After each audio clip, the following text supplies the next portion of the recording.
అప్పులా గొప్పలా లేక అప్పులు గొప్పలేనా? ఈ పాయింట్పై ఇప్పటికే కాంగ్రెస్ బీఆర్ఎస్ల మధ్య రుణ రణం లౌడ్ స్పీకర్లా మారుమోగుతోంది. బీఆర్ఎస్ చేసిన అప్పులకు వడ్డీలు కడుతున్నామని సీఎం రేవంత్ పదే పదే చెబుతున్నారు. ఇక గొప్పలకు పోయి రాష్ట్ర పరువు తీస్తున్నారంటోంది బీఆర్ఎస్. తెలంగాణ అప్పులపై లేటెస్ట్గా సైరన్ మోగించింది బీజేపీ హైకమాండ్. తెలంగాణ గడ్డపై అప్పుకి బాత్, పరపతి ఆవాజ్. ఊరంతా అప్పులు చేస్తే ఎట్లుంటుందో ఈ తాగుబోతు కేసీఆర్ చేతికి రాష్ట్రాన్ని ఇస్తే కూడా అప్పుల కుప్పగా చేస్తే, లేని అప్పులను చెప్పి రాష్ట్రం దివాలా తీసిందని నువ్వు చెప్తే జరిగే నష్టం రాష్ట్రానికి, పరిపాలించే నీకు కూడా నష్టం జరుగుతుంది. ఏ మూర్ఖుడు కూడా ఇట్లాంటి పని చేయడు.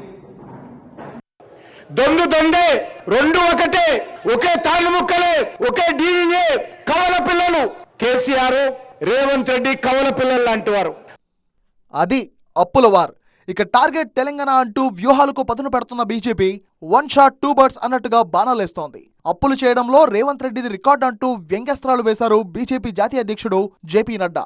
కేసీఆర్ మాటలను కాపీ కొట్టి మాట్లాడుతున్నారని కౌంటర్ వేశారు సీఎం రేవంత్ రెడ్డి. रेवंत सरकार ने भी एक साल में गरीबों के साथ किस तरीके से धोखा दिया है, इस बात को वो उजागर कर रहे थे. ఏది పడితే అది మాట్లాడితే, ఎట్లా పడితే అట్లా మాట్లాడితే చెల్లదు. నడ్డా గారు, మీరు కూడా కేసీఆర్ లాగా తయారు కాకండి.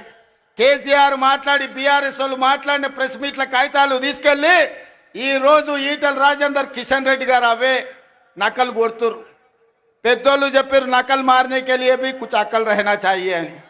రేవంత్ సర్కార్ చేస్తున్న అప్పులతో తెలంగాణలో ఆర్థిక సంక్షోభం రావడం ఖాయమన్నారు బీజేపీ జాతీయ అధ్యక్షుడు జేపీ నడ్డా. కాంగ్రెస్ వాళ్ళవి గారడి మాటలని ఎద్దేవా చేశారు జేపీ నడ్డా.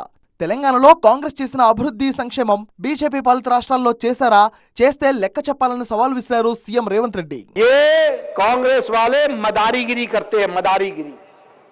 आपने देखा है ना, मदारी कभी झोले में से कबूतर निकालेगा, कभी झोले में से अंडा निकालेगा, कभी झोले में से मुर्गी निकालेगा, और बाद में पूछो मुर्गी कहां गई, बोला तमाशा खत्म, पैसा हजम.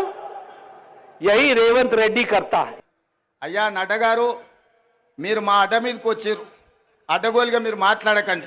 25 సంవత్సరాలల్లా నరేంద్ర మోడీ గారి పార్టీ అయిన భారతీయ జనతా పార్టీ అధికారంలో ఉన్న రాష్ట్రం ఉత్తరప్రదేశ్, మధ్యప్రదేశ్, రాజస్థాన్, బీహారా, లేకపోతే ఛత్తీస్గఢ, జార్ఖండ్, కర్ణాటక, మహారాష్ట్రనా, ఏ రాష్ట్రమైన నేను సవాల్ విసురుతున్న నరేంద్ర మోడీ గారు, మీ రాష్ట్ర ప్రభుత్వాలు ఉన్న దగ్గర ఒక్క సంవత్సరంలో 55,000 ఉద్యోగాలు ఇస్తే మీరు లెక్క చూపించండి.